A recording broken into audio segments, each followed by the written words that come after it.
Alors, super. Donc, j'invite les dernières arrivées à s'installer rapidement et puis nous allons démarrer. Voilà. Nous sommes tous ici, donc du coup, on a un petit planning à respecter. Donc, nous n'allons pas prendre de retard par rapport à ça. Vous avez décidé du coup de suivre ces tables rondes sur le thème de la sobriété énergétique. Merci. Je pense justement que le fait que les ressources sont limitées et qu'il y a des contraintes climatiques et énergétiques ne représente plus du tout un secret pour personne. Nous sommes dans une période où, justement, il est nécessaire de questionner nos besoins, mais aussi de réfléchir et de choisir des solutions qui sont les plus adaptées à nos besoins. Ces solutions peuvent être présentes, passées. On peut s'inspirer aussi des choses qui marchaient très bien il y a quelques années, mais aussi on peut les inventer. On peut carrément innover. Aujourd'hui, lorsque nous pensons à nos émissions de gaz à effet de serre et aux activités humaines qui émettent le plus de gaz à effet de serre, il y a 4 postes principaux qui ressortent. C'est le « j'habite »,« je me déplace »,« je mange » et « je consomme des biens et des services ». C'est vraiment ces postes-là qui sont très très importants. Si vous vous questionnez encore sur le terme, la terminologie ou le thème de la sobriété énergétique, et qu'est-ce que ça veut dire ? Ça veut dire qu'il faut s'adapter et anticiper l'ensemble de nos actions par rapport justement à la double contrainte énergétique et climatique. Ça veut dire qu'il faut se diriger vers une consommation réduite d'énergie fossile, qu'il faut réduire l'empreinte carbone et donc contribuer justement à la neutralité carbone collective, qui peut être nationale ou mondiale, ou encore envisager le parcours vers zéro externalité négative. Il faut aussi envisager la sobriété dans tout. La sobriété dans la consommation de carbone, dans la consommation d'eau, dans la consommation de matière, d'énergie. Les mots d'ordre, c'est éviter, réduire, réemployer, recycler. Il est indispensable justement de décloisonner la recherche et d'adopter vraiment l'approche systémique. C'est un mot d'ordre qui est très important.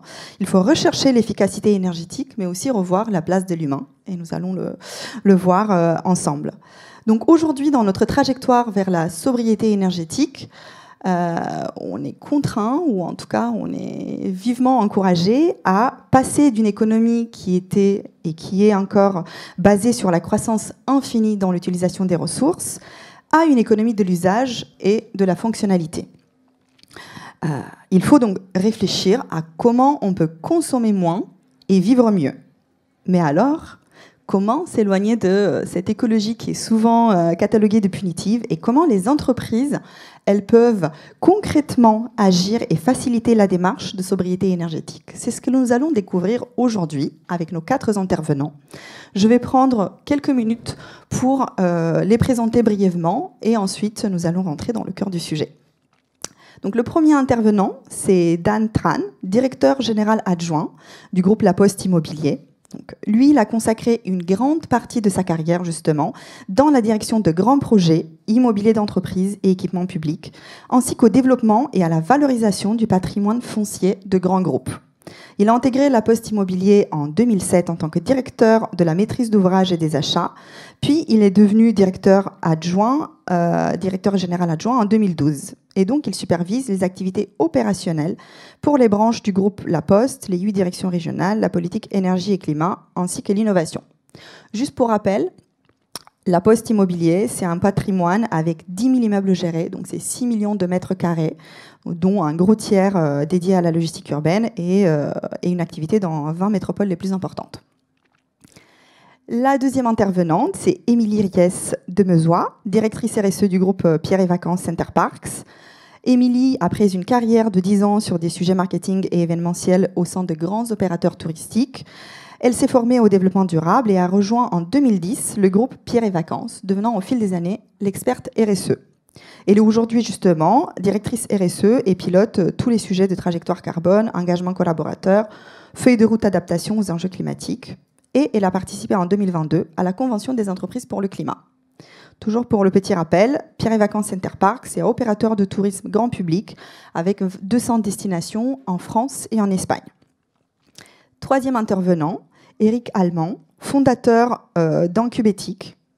Eric, après 20 ans au service de l'environnement et une formation de 3 ans au leadership éthique, il a créé en 2009 Incubéthique, un bureau d'études et pilotage de projets pour accompagner les entreprises et les collectivités vers la transition énergétique, environnementale et sociétale par une approche centrée sur l'humain et le savoir-être. Donc, il a réalisé de nombreux projets de transition énergétique, récupération de chaleur fatale, économie circulaire, hygiène éco-responsable, accompagnement à l'écomobilité et ainsi de suite. Quatrième intervenante, Géraldine Mezzalira, directrice influence et impact RSE chez Wattea by Michelin. Géraldine, ingénieure en énergétique industrielle depuis une vingtaine d'années chez Michelin, dans la production et la distribution d'énergie, puis un accompagnement du changement au service du personnel. Elle a rejoint en 2020 la start-up Wattea by Michelin en tant que responsable des opérations et maintenant directrice RSE. Pour ceux qui ne connaissent pas justement, Wattea, c'est un opérateur de mobilité dédié aux professionnels. Véhicules, recharge, autonomie, véhicules connectés depuis 2021 pour identifier le potentiel électrifiable des flottes, optimiser et faciliter leur usage. Après cette brève introduction, qui était quand même nécessaire pour connaître vos intervenants, nous allons rentrer justement dans le cœur du sujet. Aujourd'hui, on sait que dans la transition écologique, il y a justement des entreprises qui sont plus ou moins du bon ou du mauvais côté de la barrière. Il y a ce qu'on appelle les gagnants et les perdants. Et pour changer de modèle économique et sociétal, il y a des actions qui s'imposent à l'ensemble de la population et des acteurs. Il y a les consommateurs qui doivent agir, il y a les producteurs et les entreprises aussi, donc les décideurs qui doivent prendre des mesures concrètes aussi. Il y a la puissance publique, du coup, qui donne le cadre réglementaire, et bien sûr le monde des actionnaires et le monde financier. Par rapport justement à vos profils, à vous quatre qui êtes ici autour de la table, quel est votre rôle à vous, en fait, dans la transition écologique, mais notamment dans la démarche de sobriété énergétique au sein de votre entreprise, justement par rapport au secteur que vous représentez, parce que vous êtes tous les quatre des secteurs complémentaires, de 4 secteurs différents. Donc, quel est votre rôle à vous? Quelle est votre sphère d'influence? Et qu'est-ce qui vous donne de l'énergie tous les jours au sein de votre activité? Je vais passer peut-être la parole à Dan, par rapport au... C'est une vaste question, Andrea. Je vais tenter de répondre à cette question en vous donnant peut-être 4 mots-clés. Le premier mot, je dirais, c'est la stratégie, déjà. Je pense que nous, dans nos différentes entreprises, le premier devoir d'un dirigeant qui incarne effectivement ces aspects développement durable, des RSE, enfin peu importe comment on l'appelle, c'est l'accroche à la stratégie de l'entreprise et du groupe auquel on appartient. Alors, je développe un tout petit peu parce que si vous avez la curiosité de lire la raison d'être du groupe La Poste, La Poste étant une entreprise à mission, vous allez trouver un certain nombre de notions comme l'utilité pour tous, comme la proximité humaine, la proximité territoriale, comme comme le bien commun. Et je pense que la sobriété, c'est pas une notion de privation, c'est fondamentalement parler d'un bien commun. Voilà. La préservation des ressources, la proximité territoriale, je pense que c'est un domaine dans lequel on peut effectivement développer dans tous nos métiers ce bien commun-là. Deuxième aspect de la stratégie, c'est aussi de dire que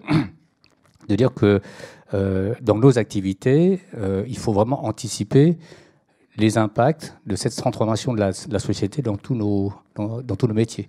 Et c'est là, en fait, la dimension stratégique de la sobriété. Je pense que, je vais citer un simple exemple, c'est que le groupe La Poste a commencé à travailler le sujet des véhicules électriques il y a 25 ans. Et s'il n'avait pas fait, effectivement, il y a 25 ans, aujourd'hui, on serait incapable de distribuer le cœur des villes, le cœur des métropoles. Et donc, quelque part, quand je parle de stratégie, c'est aussi une question de survie des entreprises. Donc c'est aussi ça la dimension stratégique. Le deuxième mot-clé, c'est le faire. C'est le faire, parce que je considère mon rôle pas seulement comme inspirationnel, mais aussi on a vraiment à décliner cette question de la sobriété et cette question de l'échelle, parce que la Poste, vous le savez, c'est une grosse entreprise, hein, donc parler de la sobriété dans tous ces métiers, on parle tout de suite d'une échelle des actions qui était assez énorme. Donc, toute la question du faire, c'est comment décliner cette ambition dans tous les métiers. Donc ça, c'est vraiment une question qui est extrêmement importante, qui vraiment m'occupe tous les jours. Ce qui m'amène au troisième mot-clé, c'est on est vraiment dans l'invention d'une nouvelle ingénierie de la sobriété. Hein. Peut-être que j'aurai le temps d'en parler tout à l'heure. C'est la question du comment faire. Je trouve que vraiment, il y a tout un domaine autour de l'invention d'un nouveau comment faire où on essaye de ne pas opposer RSE et puis le business as usual. Hein. On essaye de ne pas opposer RSE à la finance. Mais on essaye de faire en sorte que la RSE, soit la sobriété, soit le nouveau récit commun de tout le monde. Voilà. Et puis le quatrième mot-clé, je m'en arrêterai là, c'est jouer son rôle vis-à-vis des parties prenantes. Ça, c'est extrêmement important parce que la Poste, et la Poste Immobilier en particulier, a la chance d'être un grand donneur d'ordre. On a un impact économique très, très, très substantiel. On a beaucoup de parties prenantes autour de nous. Et donc là aussi, on a une responsabilité vis-à-vis, effectivement, de ces sphères-là. Merci. Merci beaucoup, Dan. Si on passe au secteur du tourisme. Bonjour, oui, vous m'entendez. Moi, j'aurais deux expressions, en fait. On parle de sobriété énergétique, donc quel est mon rôle là-dedans en tant que directrice RSE? Moi, j'en vois deux sur ce sujet. C'est déjà passer de la sobriété, donc de la transition, du besoin de consommer moins d'énergie à la transition énergétique. Et puis le second, quand même, c'est de rapprocher le mur. C'est-à-dire le mur de ce qui va nous arriver. Donc sur le premier point, en fait, l'énergie en soi, moi, en tant que directrice RSE, je ne suis pas grand-chose par rapport à la gestion de ce que peuvent être les dépenses énergétiques au sein d'un groupe comme le nôtre, où on a des achats qui touchent l'ensemble des 4 marques. Et donc, vous imaginez que quand il y a eu la crise en Ukraine, notamment, tout le monde était sur le pont, et bien avant ça aussi, mais quand même, ça a été un élément déclencheur pour peut-être certaines de nos entreprises aussi. Donc, les achats, l'exploitation, tout le monde est sur le pont pour réduire les consommations. Par contre, l'articulation avec, et certains d'entre vous, ils sont peut-être confrontés aussi, le fameux sujet du décret tertiaire, du décret éco-énergie tertiaire, qui commence à être un peu plus compliqué, là où on parle aussi d'obligation de baisser les consommations d'énergie de 40% d'ici 2030. Là, ça commence à être un peu plus nébuleux, donc c'est mon rôle de dire voilà comment ça s'articule. Et puis, et surtout, mon rôle à moi, c'est d'articuler avec la trajectoire carbone. Nous, on est exploitant de bâtiments touristiques dont nous ne sommes pas propriétaires, mais pour autant, on le sait, 30% des émissions de gaz à effet de serre en moyenne viennent du bâti.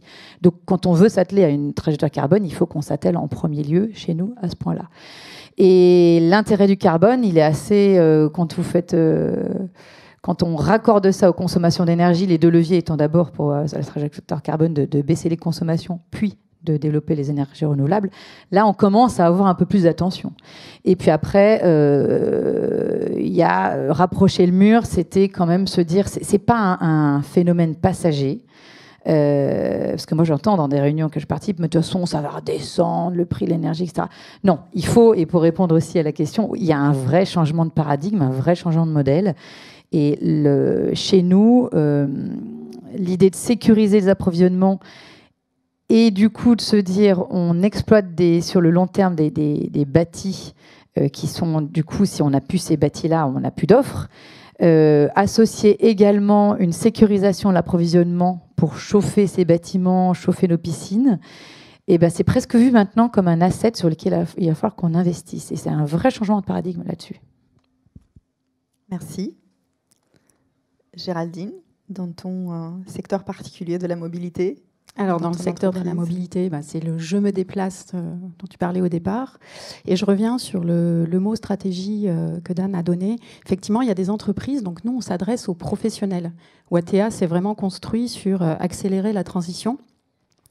Et donc, ces professionnels, en fait, ils ne peuvent pas se passer de la mobilité dans certaines professions. Et donc, le « je ne me déplace pas » ne peut pas rentrer en ligne de compte dans leur business model.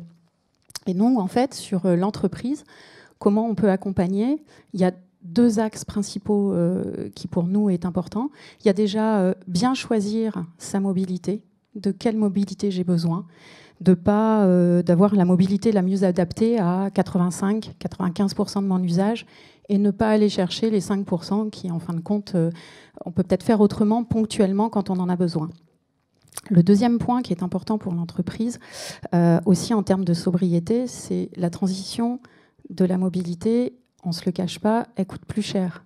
C'est comment les professionnels peuvent s'y retrouver aussi au final. Donc, on a abordé en fait vers un modèle de service, une économie servicielle. Et c'est-à-dire que la sobriété passe par un service utile qui rend service à la personne qui l'utilise. Donc, c'est les 2 points vraiment vis-à-vis de l'entreprise. Côté entreprise en interne, pour avoir de la cohérence, l'équipe dirigeante, nous, est consciente puisque l'offre de Watèa by Michelin s'est construite sur la transition. Donc, effectivement, l'équipe dirigeante est très consciente et très impliquée.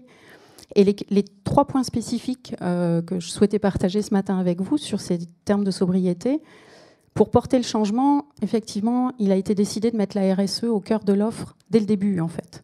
Donc, on a nommé une directrice RSE pour construire, pour animer et pour réguler tout ce qui touche la stratégie. C'est vraiment un point qui a été décidé dès le départ et ça permet de mettre en cohérence notre offre et les engagements que se donne l'entreprise aussi vis-à-vis des salariés. C'est-à-dire que ce qu'on fait pour notre offre, il faut aussi qu'on fasse des choses en interne pour l'entreprise.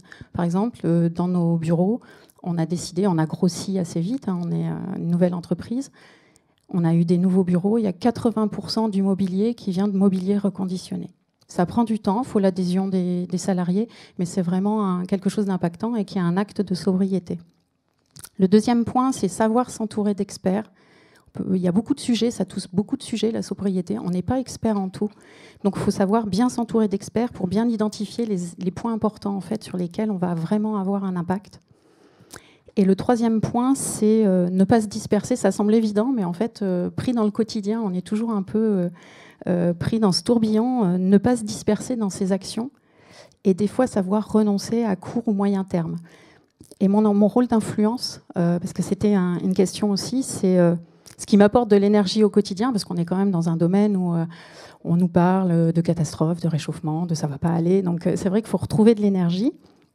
Et moi, en fait, ce qui me donne de l'énergie, c'est que je remarque que quand on se base sur des exemples concrets, des choses qui marchent, il y a toujours des petits points à améliorer.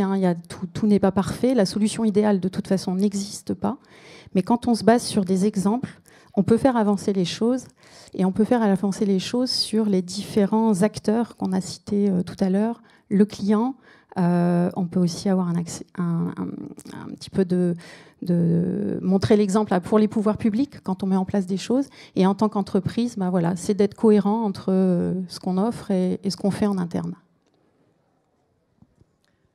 Je sais que Dan et Eric, vous travaillez aussi dans le secteur de la mobilité. Est-ce que vous avez des enrichissements éventuellement à apporter ou pas spécialement par rapport aux propos de Géraldine?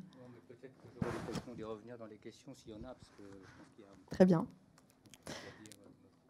Très bien. Du coup, je vais inviter Eric de nous parler de son rôle de dirigeant dans le secteur du conseil, de l'accompagnement des entreprises et collectivités territoriales et de son influence. Merci Andrea. Donc, moi, je suis ravi d'être parmi vous. Si Incubétique existe aujourd'hui, c'est qu'en 2008, j'ai pris conscience des sujets liés au dérèglement climatique et de l'impact que ça allait avoir. Alors aujourd'hui, vous êtes nombreux dans la salle et on s'adresse à ProDurable à un public qui est déjà conquis, convaincu. Par contre, effectivement, quand on sort du salon et quand on va au-devant des entreprises, des collectivités, c'est pas toujours aussi évident. Et donc nous, notre rôle chez Incubétique, on est 50 aujourd'hui, après ces 13-14 années d'existence, c'est de justement faire prendre conscience au plus grand nombre des impacts, sans être dans la culpabilisation, et de dire quelle est la vision que nous pouvons partager avec ces collectivités, ces entreprises qui ont envie d'y aller, qui sont maintenant convaincus et qui pour autant trouvent que la marche peut être haute, la cible ambitieuse. Et donc notre rôle à nous, chez Incubétique, c'est de faire réussir ces projets concrets de transition énergétique. Je me souviens d'un grand client qui m'avait dit il y a quelques années, ah ben, j'ai vu beaucoup de consultants qui me proposaient d'aider à peindre ma plaquette en verre. Vous, en fait, si je comprends bien, vous voulez faire réussir nos projets. Je dis, ben, oui, c'est tout à fait ça. Et donc, nous, ce qui nous anime, c'est vraiment travailler cette vision globale. Alors, quand on parle de leadership éthique, c'est justement oser voir ce qui gratte ou ce qui fait mal ou ce qui n'est peut-être pas encore aujourd'hui bien fait, à la fois dans son entreprise ou chez nos clients, être très responsable vis-à-vis de ça. Et puis après, aider, une fois que cette prise de conscience est là, à développer cette vision globale qui est qu'un autre possible doit être atteint. Et là, il ne s'agit pas de se dire il y a des perdants et des gagnants. J'ai envie de dire, on a envie que tout le monde soit gagnant au final, mais ça va passer souvent par... on va passer de la vision à la stratégie dont parlait Dan.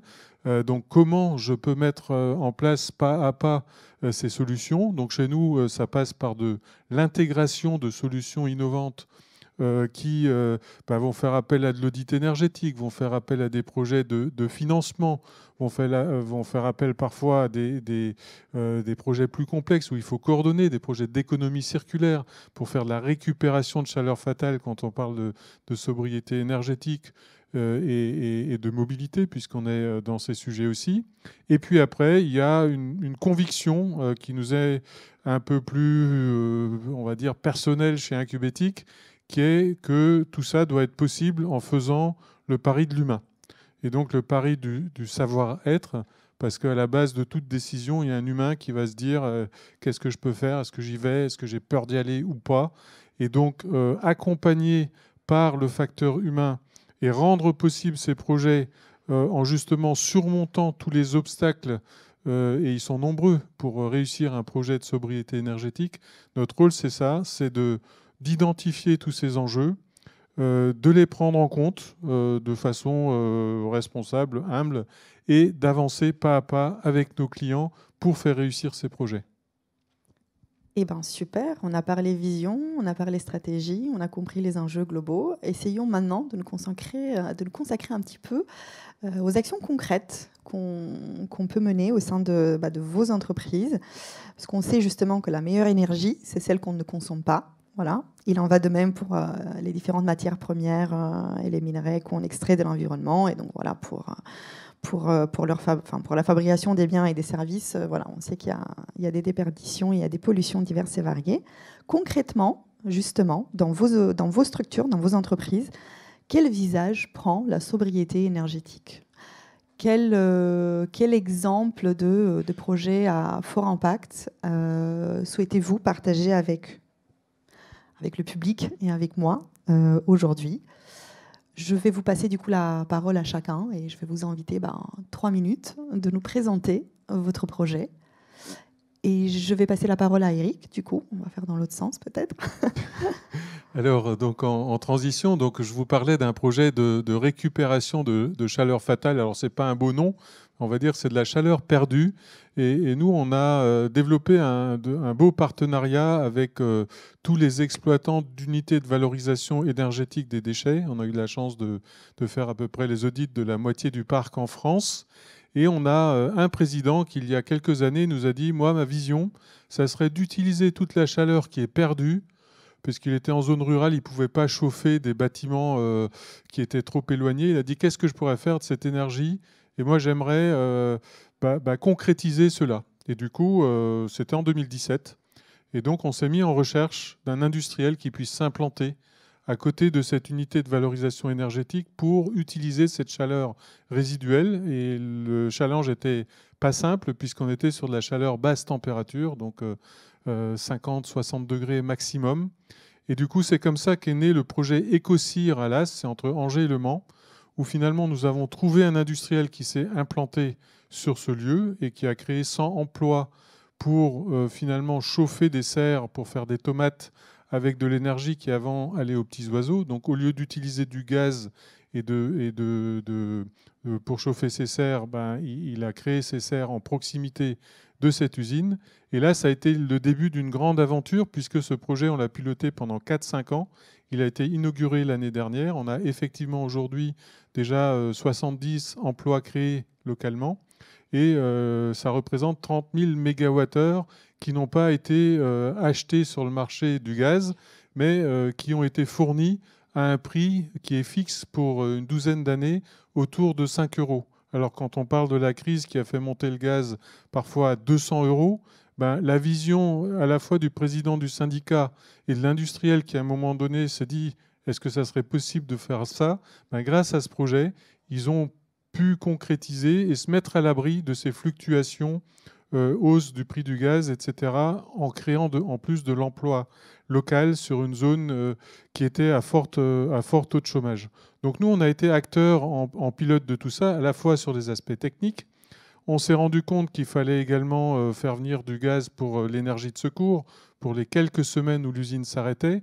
Et là, ça a été l'occasion de créer un autre beau projet d'une station GNV en proximité d'usine. Et ça, on l'a fait avec plusieurs acteurs. Donc, on a créé une SIC, une société collective coopérative d'intérêt collectif, pour gérer ensemble cette station GNV qui permet maintenant, en plus de la raccorder avec des projets de méthanisation des agriculteurs locaux qui vont pouvoir injecter le gaz et qui vont pouvoir alimenter en gaz naturel pour véhicules tous les utilisateurs de la zone.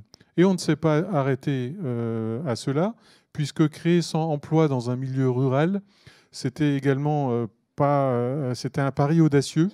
Et donc très tôt, s'est posé la question de la mobilité des salariés qui allaient prendre ces emplois dans cette zone rurale.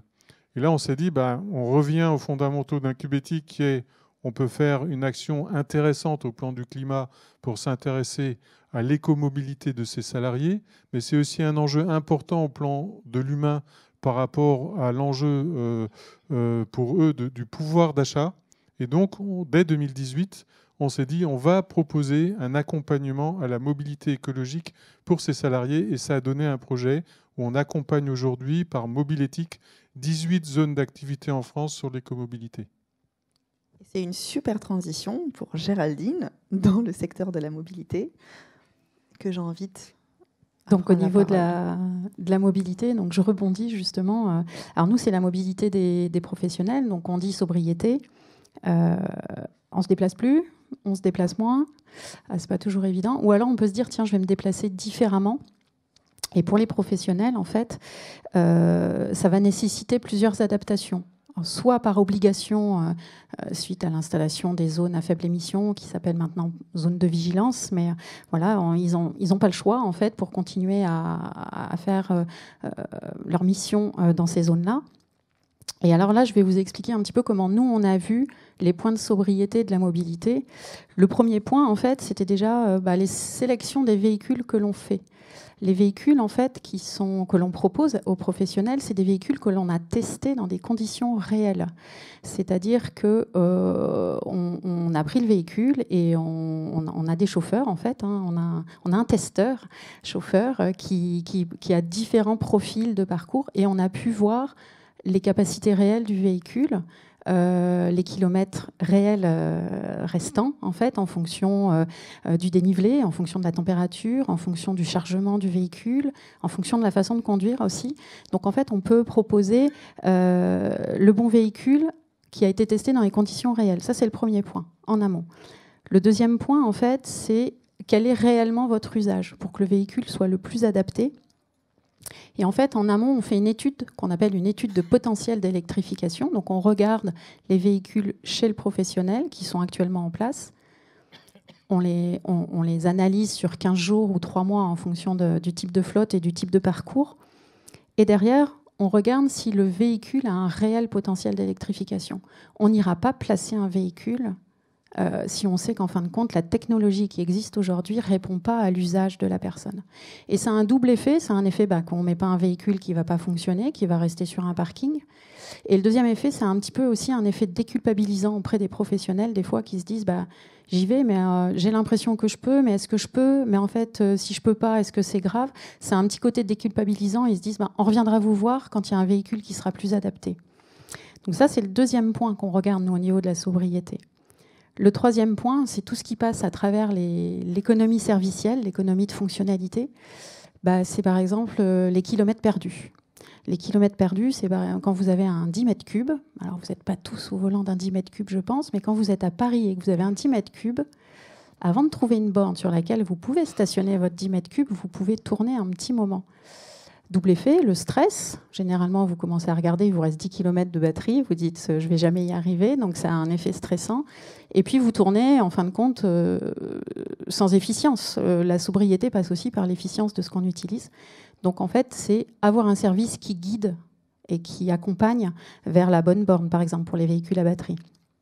Ne pas oublier ces outils avant de partir. Alors, qui n'a jamais connu ce problème, on a des services autour de ne pas oublier ces outils, en fait, on a des outils importants avant de partir, on sait qu'ils sont dans le camion. C'est pareil, c'est un service digital qui permet de vérifier ces points-là et ça permet de faire gagner du temps et d'éviter des kilomètres perdus. Pareil, plus besoin de clé, donc si on a oublié la clé chez soi alors que c'est son collègue qui va prendre le véhicule, on gagne du temps et on évite des kilomètres perdus, qui souvent aussi sont des véhicules des fois en thermique. La personne retourne chez lui avec son véhicule perso, chercher la clé pour revenir à l'entreprise. Voilà, c'est des petits points, ça paraît des petites actions, mais quand vous mettez tous ces services bout à bout, en fait, pour un professionnel, ça a des réels impacts liés à la sobriété. L'autre point, c'est par exemple éviter les vols. Avoir un service qui permet, quand la personne s'éloigne de son camion, quand il a par exemple un colis, parce qu'il va livrer des colis, de pouvoir fermer son véhicule automatiquement. Là, vous évitez des vols, donc question sobriété, vous ne fabriquez pas deux produits pour la même personne sur ce point-là. Éviter de perdre du matériel aussi, oublier du matériel sur un chantier, ça évite d'éviter de racheter ce matériel pour le professionnel. Il a un gain de coût évident, parce que c'est souvent du matériel qui coûte cher. Et il y a un gain aussi, en fin de compte, d'éviter de rechercher, de se redéplacer, un gain de temps aussi pour le professionnel. Le dernier point, qui n'est pas le moindre, si on va jusqu'au bout justement de cette économie servicielle, c'est la durée de vie des véhicules. Évidemment, quand on est sur des véhicules à batterie, donc impact ressources évidente et vraiment on n'a pas besoin. Là, c'est vraiment très très direct vis-à-vis des batteries. Donc nous, on fait des études pour optimiser la durée de vie de la batterie, en fait. Et le fait qu'on ait des véhicules connectés, ça permet d'avoir pas mal d'infos, en fait, beaucoup d'informations, beaucoup de data, et de pouvoir donner des informations aux chauffeurs pour optimiser la vie de sa batterie. Et ça, c'est vraiment un service direct de sobriété. D'avoir des véhicules en seconde vie, voire en troisième vie. Donc, ça a à la fois un impact social, parce que ça permet d'avoir une mobilité accessible au plus grand nombre, pour ceux qui n'ont pas peut-être les moyens de s'acheter un véhicule neuf aussi, dès le départ. Et puis, ça prolonge la vie des véhicules. Quand vous fabriquez un véhicule, plus il va durer longtemps et plus vous allez l'utiliser, mieux ce sera en fin de compte vous aurez optimisé la fabrication de ce véhicule. Et le troisième point qui est important aussi, c'est responsabiliser les chauffeurs, j'allais dire à prendre soin du véhicule. Alors on travaille avec certaines catégories de personnes et de chauffeurs qui c'est compliqué pour eux. Les chauffeurs du dernier kilomètre, quand il faut se stationner, les places de livraison sont occupées par des voitures qui n'ont rien à faire là, mais donc ils se mettent en double fil, ils se font abîmer le véhicule. En fait, on leur apporte des services aussi pour les former à ces nouveaux véhicules, pour les aider à en prendre soin, parce que comme ça, en fin de compte, le véhicule aura une vie aussi beaucoup plus importante et on aura un impact direct sur les ressources naturelles. Alors, Dan, je vais te passer la parole. Je sais que tu aurais beaucoup de choses à dire sur la mobilité oui, aussi. Je vais essayer d'être court. Alors, oui. deux exemples en immobilier. Alors, vous savez qu'à la Poste, on aime bien recycler. Donc, ce sont deux exemples de recyclage foncier et de recyclage urbain. Et en le faisant, on essaye finalement de donner à cet immobilier recyclé finalement les meilleures caractéristiques en termes de performance, en termes d'usage. Finalement, je dirais que le point commun entre ces deux exemples que je vais développer, c'est d'abord l'idée que la sobriété et la durabilité finalement de votre bien, c'est un des éléments qui fait que la ville est belle, quoi. Hein, c'est le contraire d'une ville jetable, si vous voulez. Hein. Donc, et la première ressource rare, je parlais de bien commun dans mon propos de tout à l'heure, la première ressource rare à laquelle il faut qu'on s'attache à préserver absolument, c'est voilà, c'est le foncier, c'est le déjà là, c'est le bâtiment déjà là. Bon. Alors à gauche, vous avez un exemple pas loin d'ici, dans le Paris 15e, juste à côté du centre commercial Beaugrenelle, un ensemble vraiment typique des années 70, urbanisme sur dalle, très compliqué. Sur ce site un peu complexe, nous avons fait un projet mixte, mêlant dans les niveaux inférieurs que vous ne voyez pas à l'écran, hein, c'est des niveaux de parking. Finalement, nous en avons fait un site de logistique urbaine. La dalle, finalement, nous redonnons des aménités finalement à cette dalle en la végétalisant, au bénéfice finalement de l'ensemble des logements voisins. Et il y a un petit pavillon qui émerge là. Nous changeons la destination, nous en faisons une école. Et c'est un démonstrateur, pour nous, c'est un démonstrateur de bâtiments que nous voulons 100% issus de matériaux biosourcés ou du réemploi. Bon, alors c'est un pari qui est extrêmement ambitieux. Pour l'instant, en tout cas, ça tient sur le papier. J'espère qu'à l'appel d'offres, on aura effectivement les bonnes entreprises qui répondront. C'est un exemple extrêmement intéressant pour nous parce que voilà, on est vraiment pile dans un exemple de recyclage urbain où on ramène de la mixité, on ramène finalement de l'activité en cœur de ville, où on ramène des étudiants dans un quartier qui est essentiellement du logement, qui était un peu mort d'ailleurs. Bon, voilà. Donc voilà, le deuxième exemple à droite, c'est un exemple à Lille, pas loin de Lille. Également, ça illustre notre triple approche de la sobriété. D'abord, la sobriété foncière, j'en ai parlé tout à l'heure, puisque nous réutilisons une ancienne friche. Nous faisons en même temps un travail de désartificialisation. Nous redonnons quelque part à la nature 5000 m² d'espace que nous revégétalisons. Et nous faisons surtout un travail de verticalisation des fonctions.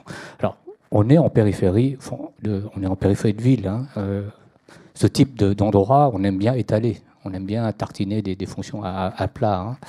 Et de manière volontaire, nous avons essayé de minimiser l'emprise au sol en superposant un certain nombre de fonctions, ce qui était un pari quand même pas complètement facile à accepter pour notre utilisateur logistique.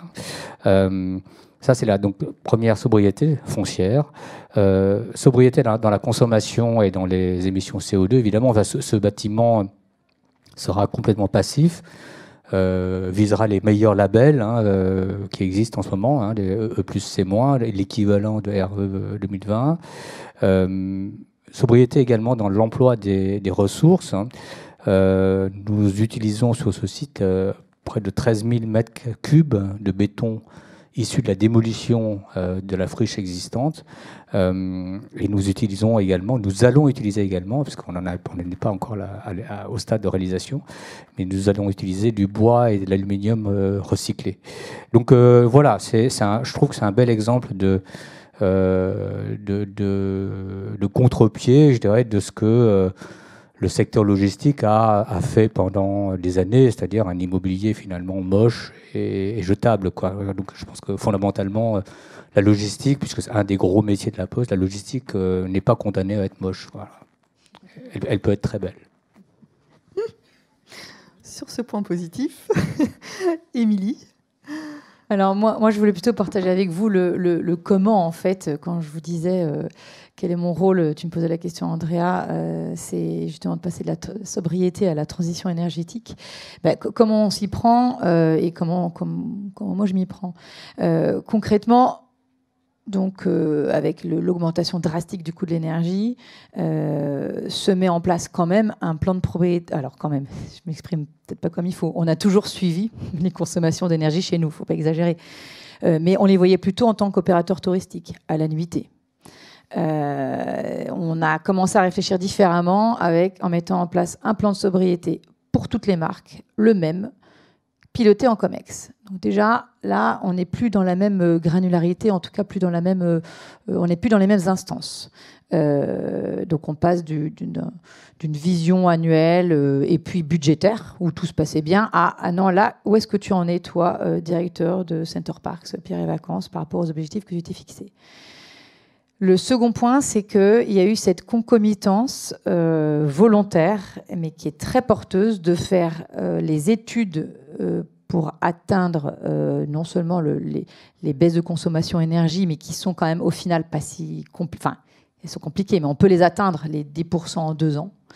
Mais plutôt le décret tertiaire notamment, et s'engager dans une vraie baisse des consommations guidée par la trajectoire carbone. Ça a été confié au même bureau d'études. Donc, on a cassé un peu cette dynamique qu'on avait quand même beaucoup dans les années précédentes de la RSE fait son truc, ses études, et puis au mieux, ça percole, au pire, ça reste un peu de côté, à un bureau d'études qui, aujourd'hui, va communiquer dans les mêmes tableaux sur on peut baisser de temps de consommation, de temps de gaz à effet de serre, et ça coûte tant. Et voilà le ROI. Et moi, je vois vraiment ce changement de perception, du coup, de considération du sujet. Et ça, c'est quand même un élément qui est assez prégnant chez nous. Et après, je voulais aussi quand même partager, parce que je parle beaucoup de bâti, mais il y a une vraie dynamique qui a été engagée grâce justement à cette trajectoire carbone. Nous, le premier poste quand même d'émission, tu en faisais référence tout à l'heure, je me déplace, je me loge, je mange. Et ben nous, on rajoute je fais des activités et on a les 4 postes des émissions de gaz à effet de serre d'un séjour chez nous. En fait, c'est vraiment un effet vitrine. Pardon ? Bravo.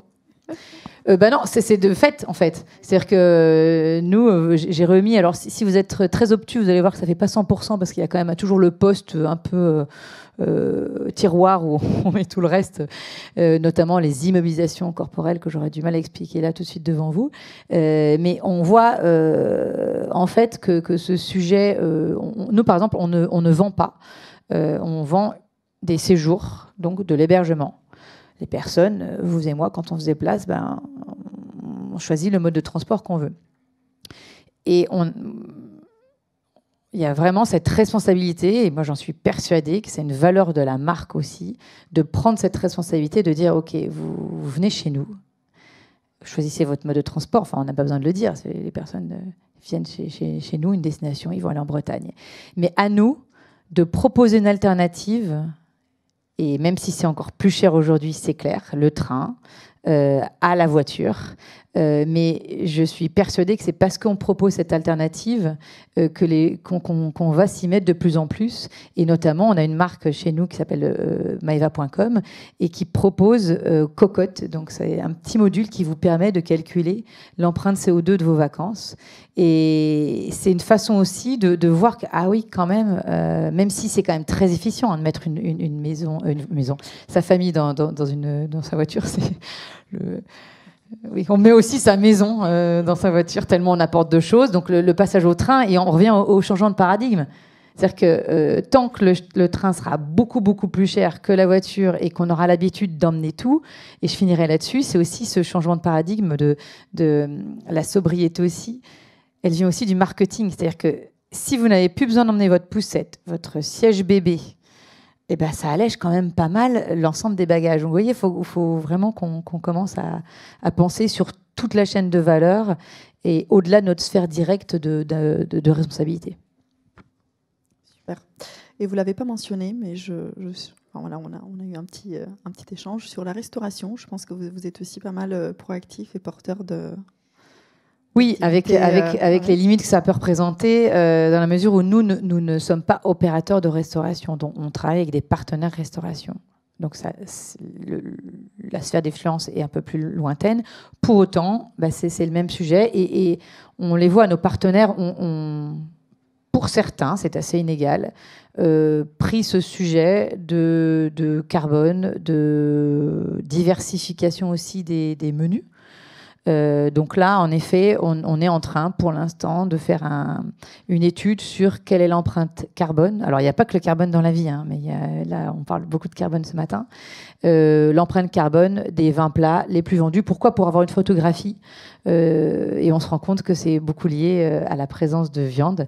Et moi, je voulais bien faire une étude, justement, non pas sur la carte, mais sur ce que commandent nos clients. Et pour peut-être proposer des choses à l'avenir qui seront moins carbonées, mais tout aussi gourmandes et tout aussi appétantes. Alors, vous avez donné pas mal d'exemples. À votre avis, toutes ces activités-là, est-ce qu'elles vont nous permettre justement de rester dans les clous, de respecter les accords de Paris, ou est-ce qu'il faut encore aller plus loin ? Qui se lance ?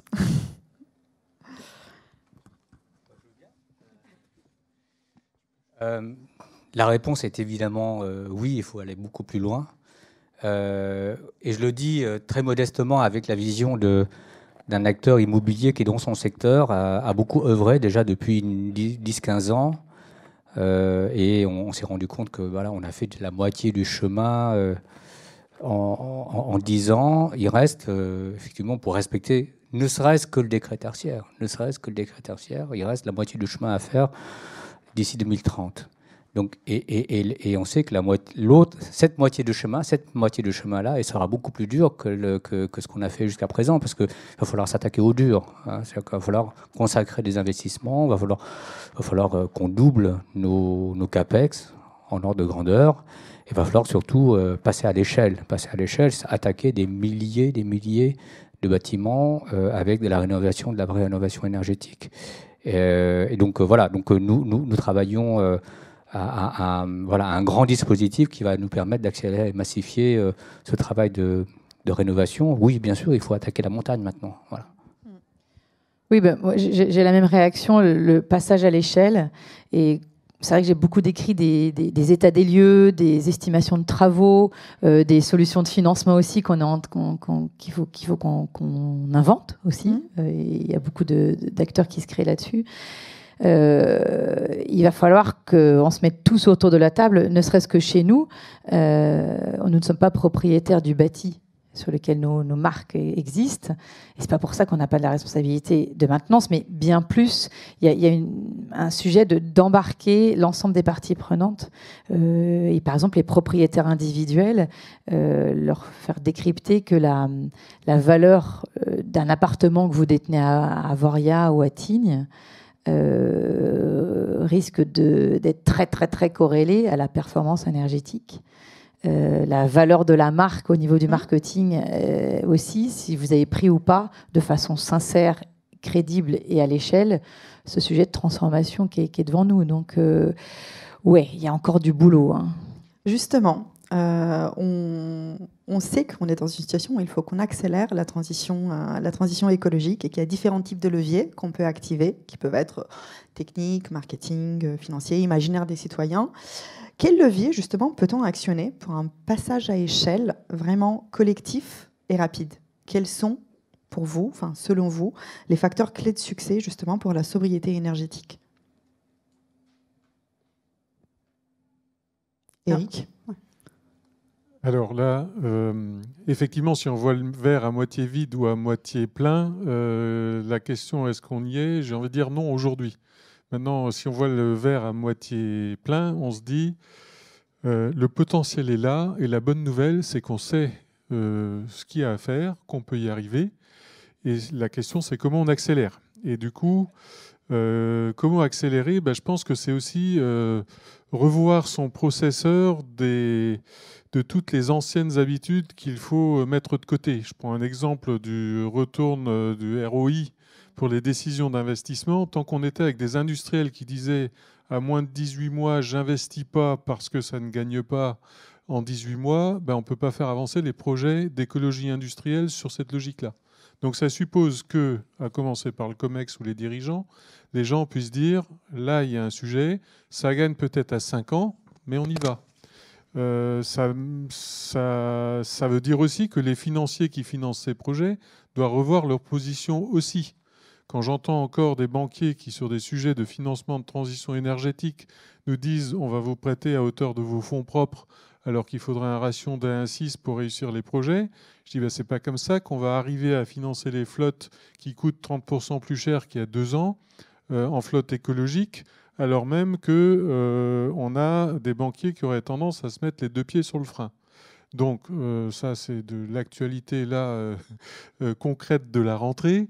Donc tout le monde doit effectivement changer son logiciel. Et la bonne nouvelle, c'est que les projets sont là, parce que j'ai été le premier frappé venant des services à l'environnement, conseillant ces gens en me disant finalement on va encore optimiser de quelques pourcentages dans l'efficacité énergétique. En fait, les gains, ils sont plutôt à 30%, voire plus.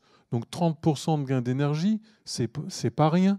Donc on peut aller chercher ça. Donc quand on voit, nous, petits bureaux d'études qui avons favorisé des projets qui représentent à peu près la réduction de la consommation d'énergie de la communauté urbaine de Strasbourg, quand on voit l'effet cumulé des projets qu'on a menés, ça veut dire que si tout le monde s'y met, on peut y arriver à ça. Mais ça suppose vraiment de prendre du recul, être plus volontariste et puis changer un peu le processeur qui est périmé du siècle ou des années passées. Géraldine, je vois que tu voulais prendre la parole. En fait, c'est pour compléter ce que vient de dire Eric. C'est vrai qu'en fin de compte, c'est du changement de comportement.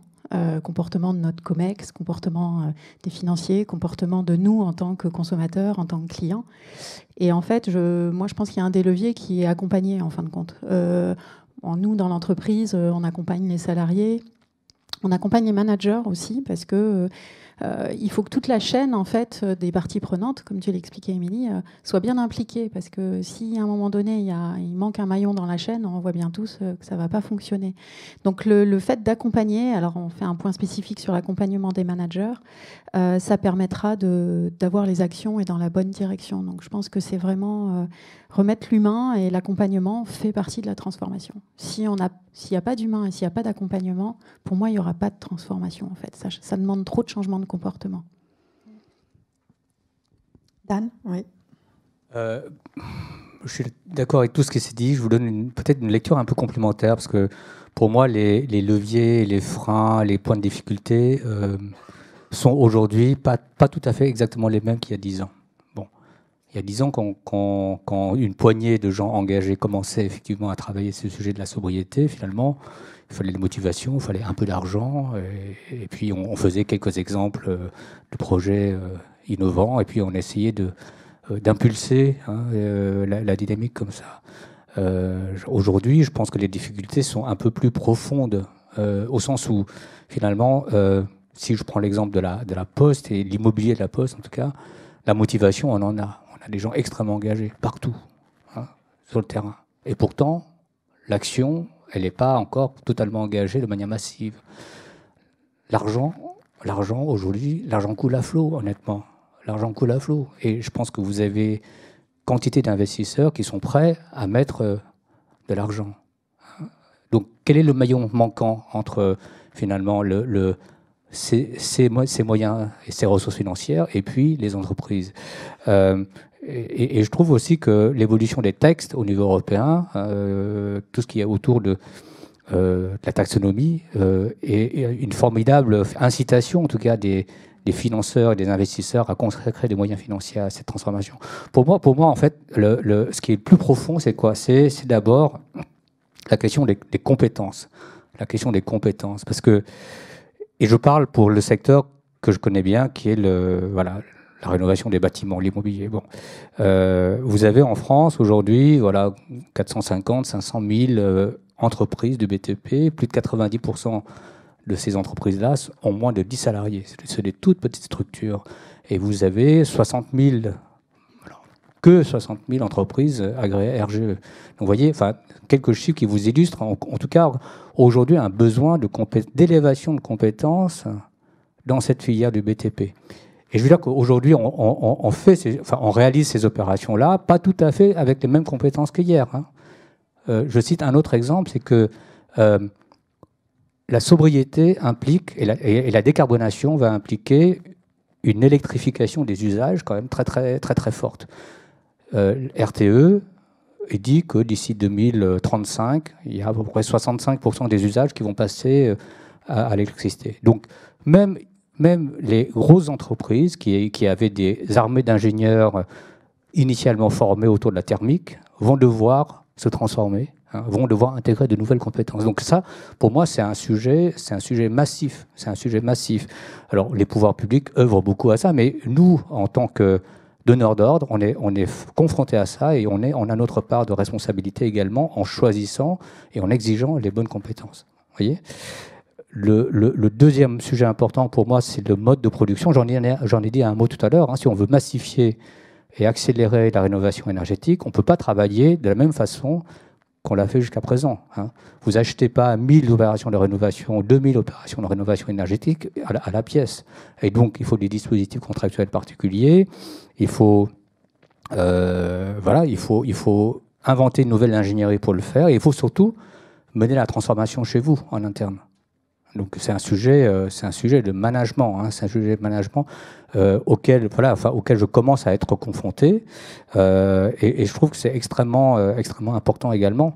Et puis la troisième transformation, mais je trouve que je suis plutôt confiant parce que je vois les gens évoluer. Hein. La troisième transformation, c'est de raisonner sur tous ces sujets, non pas en coûts, parce qu'il y a des surcoûts réels quand même, mais en valeur. Hein. Et là, je pense que la valorisation des impacts et des externalités positives sur l'énergie, on commence à la voir. La valorisation des effets carbone, c'est pas encore tout à fait ça, mais je pense que ça va venir, hein, notamment avec l'ouverture du marché d'échange des quotas européens au secteur du bâtiment et du transport. Et puis, la manière de voir la valeur de l'immobilier également, fondamentalement, est en train de changer. Donc, je pense qu'on est en train de vivre une époque assez formidable pour ça. Et juste pour conclure, moi, cette notion de valeur, je suis d'accord avec tout ce qui a été dit, ça me concerne vraiment, mais la notion de valeur, elle est hyper importante parce que ça fait écho à la valeur immobilière, par exemple des biens détenus par quelqu'un. Si vous allez rénover énergétiquement, si vous savez que vous allez avoir une passoire thermique que vous ne pourrez plus louer ou qui ne vaudra rien dans quelques années. Maintenant, il faut voir aussi un peu plus loin et dans ce changement de paradigme, pour moi, il y a quand même aussi deux leviers qui sont vraiment importants. C'est un peu le sujet de, je dirais, la peur et l'envie, c'est-à-dire la réalité de ce que c'est aujourd'hui, de ce qui se passe pour toutes nos entreprises. Mais en même temps, on ne peut pas y aller avec des pieds de plomb. Et nous, on a vu à quel point... s'il n'y a pas un avenir désirable qu'on a à raconter en se disant, le tourisme, oui, en effet, il n'y aura plus de neige en quelques années dans les stations, dans certaines stations. Donc, il faut l'ancrer dans une réalité, mais se dire, c'est pas la fin du tourisme à la montagne. C'est un autre type de tourisme. Et être porteur de ça, parce que sinon, c'est pire que du Prozac là, qu'il faut. Et on n'emmène personne, en fait. Donc tout le monde se dit, non mais t'inquiète pas, on a fait la meilleure saison jamais, et pourtant il n'y a pas de neige. Et là, on revient dans cette boucle de, on va rester comme avant. Merci à tous les quatre. Donc, pour résumer, je retiens les mots-clés, vacances sobres, j'entends décarbonation. J'ai entendu beaucoup parler de sobriété dans tous les gestes et toutes les actions que vous menez. Pas mal agilité, collectif. Il faut embarquer, il faut accompagner les managers, donc la systémie et l'ancrage finalement dans le territoire local. On a aussi parlé justement de rénovation en utilisant des technologies bioclimatiques, en réemployant les matériaux, en réduisant la consommation. Donc on a parlé aussi activité de proximité justement créatrice de valeur. Il n'y a pas que l'argent, mais aussi la valeur et le lien social et l'implication active et volontaire de toutes les parties prenantes.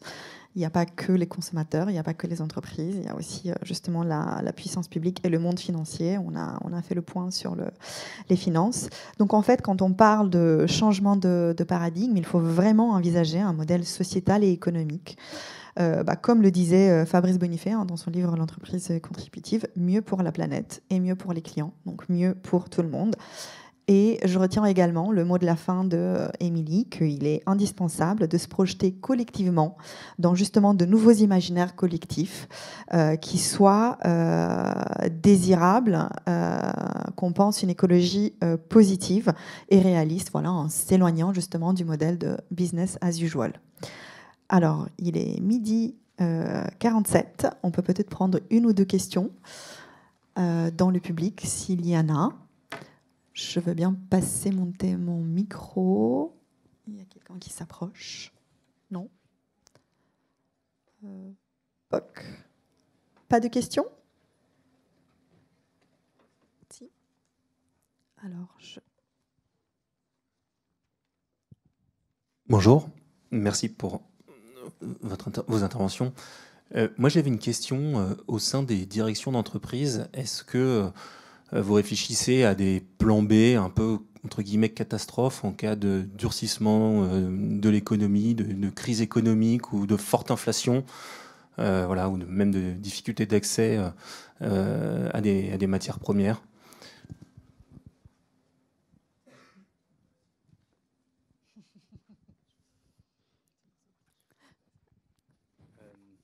Dan? On essaye en tout cas.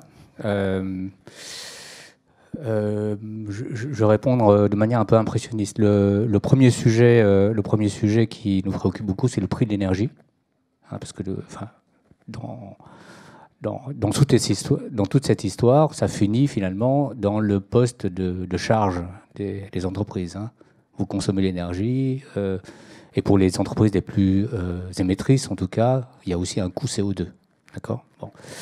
Et donc, dans les analyses que nous faisons, effectivement, il y a plusieurs hypothèses. Et depuis 2 ans, finalement, on intègre dans nos réflexions des scénarios un peu crash concernant le prix de l'énergie. Et nous essayons d'y remédier en diminuant un peu l'exposition du groupe La Poste au prix de marché de l'énergie. Donc, on le fait par plusieurs leviers. Notamment en développant l'autoconsommation photovoltaïque sur notre parc et en achetant des ENR en fait via des PPA. Bon, ça c'est une petite réponse pour diminuer un peu le risque. Après, que ce soit pour la décarbonation des transports ou décarbonation du parc immobilier, on a des scénarios en fait qui sont assez sensibles aux possibilités d'investissement d'un groupe comme La Poste. Donc on étudie toujours des scénarios full capex ou des scénarios où on fait appel effectivement à des financements, à des types de financements externes. Donc je crois que c'est... Et puis on essaie de régler la voilure selon. C'est-à-dire que finalement ce qu'on règle, c'est le rythme de transformation qui doit s'adapter finalement à la santé financière d'une entreprise, au taux d'intérêt, aux capacités d'investissement, effectivement, si vous faites à Pierre-Paul Jacques.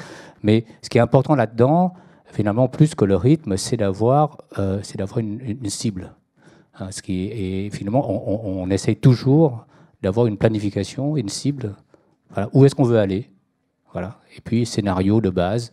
Autour de ça, on fait plusieurs scénarios variantes et on ne prétend pas évidemment couvrir tous les scénarios crash. À un moment donné, s'il y a une nouvelle crise mondiale, on se rassemblera autour de la table pour en reparler, quoi.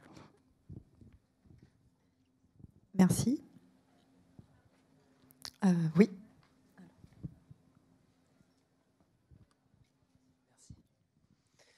Bonjour et merci pour les interventions. Je trouve vraiment passionnant le côté ambition que vous mettez dans les projets, en même temps humilité avec le chemin qui reste à parcourir.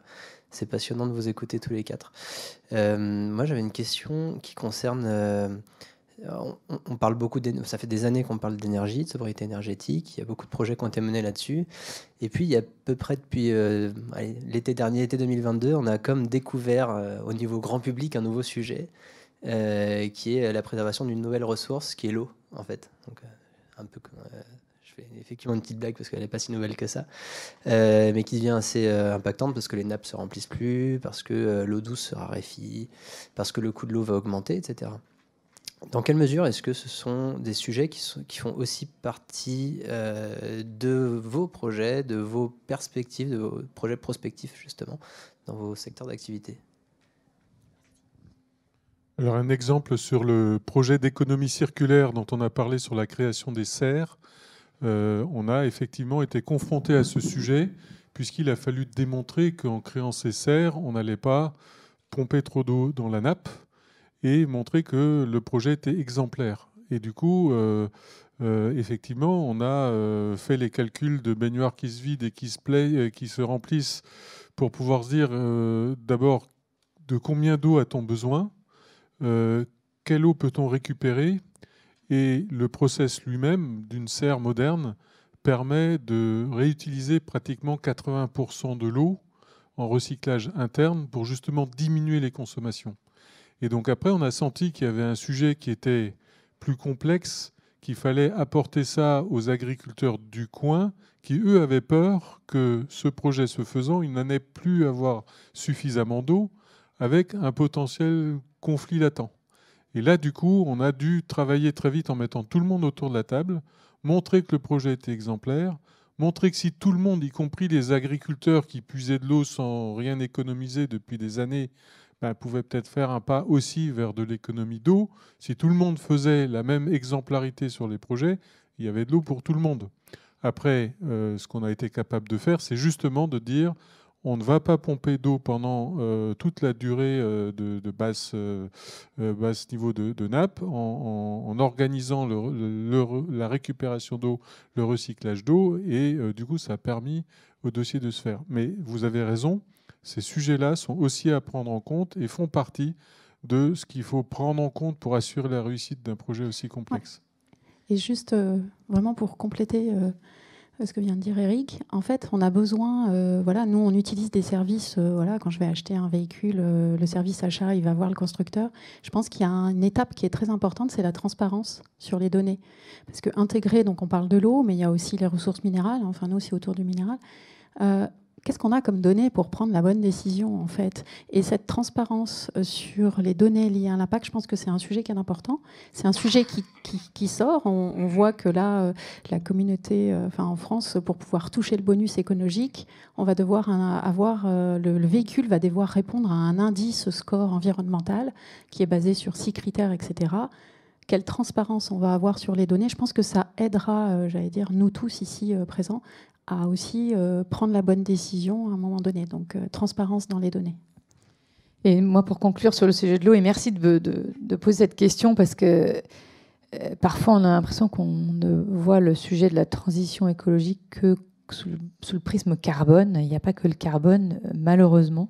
Il y a le sujet de l'eau, le sujet aussi de la préservation, la conservation de la biodiversité. Il y a le sujet des ressources. Donc nous, en effet, le sujet de l'eau, il est très très prégnant pour un opérateur touristique, parce que ce qu'on recherche quand même beaucoup en vacances, c'est de se baigner. Et il y a quand même, on va dire même socialement, psychologiquement, la liberté que procure une baignade, c'est quand même très fort. Center Parcs, c'est un produit où l'eau est omniprésent. 90% de nos clients vont se baigner. Donc, on y part déjà en travaillant, et c'est le gros chantier du moment. Le carbone est lancé, mais là, l'eau est le gros chantier du moment, avec ce bémol, en fin de compte, il faut vraiment être de la direction RSE pour dire ça, c'est qu'il n'y a pas un signal free suffisamment fort. C'est que, alors que l'énergie, on y est allé, je ne dis pas que ça ne va pas bouger, mais n'empêche que ce ne sont pas les mêmes leviers. Et nous, le levier, il est évident, c'est que si on ne peut plus offrir de piscines, remplir nos piscines ou arroser les magnifiques espaces verts de nos sites, ça va créer un vrai souci. Donc oui, mais la biodiversité, mais les ressources, il y aura plein d'autres choses à évoquer. Vision globale. Voilà, et nous allons conclure du coup sur ce mot-là, mais je vous invite à prendre un café ou un jus dans l'espace à côté si vous avez d'autres questions. En fait, on doit libérer l'espace. Merci. Merci à nos 4 invités, et merci à vous dans le public d'avoir participé. Voilà, du coup, on y va.